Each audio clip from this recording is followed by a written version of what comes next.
سمندر میں بحری جہاز بڑے آرام و سکون سے چل رہے ہوتے ہیں کہ اچانک سمندر میں تلاطم برپا ہو جاتا ہے۔ موجیں اٹھتی ہیں، ہوائیں زور زور سے چلنا شروع ہو جاتی ہیں اور جہاز ڈگمگانے لگتا ہے۔ خوف طاری ہو جاتا ہے، مسافروں کے دل دہل جاتے ہیں۔ تو جہاز کے مسافر اور عملہ بے احتیاط کہتے ہیں، یا اللہ یا اللہ۔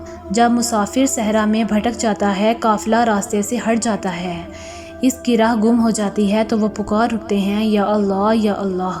جب طلبگاروں پر راستے بند ہو جاتے ہیں، مانگنے والوں کو نہیں دیا جاتا تو ان کی پکار ہوتی ہے، یا اللہ یا اللہ۔ جب تدبیریں ناکام ہو جائیں، امیدیں ساتھ چھوڑ دیں تو لوگوں کے ہاتھ آسمان کی طرف اٹھتے ہیں اور آواز آتی ہے، یا اللہ یا اللہ۔ جب زمین اپنی وسعت کے باوجود تنگ ہو جائے، رنج و الم سے دم گھٹنے لگے، تو پھر ایک ہی ذات ہے جو مشکل کشائی اور حاجت روائی کرتی ہے۔ یا اللہ یا اللہ، تیرا نام کتنا پیارا ہے۔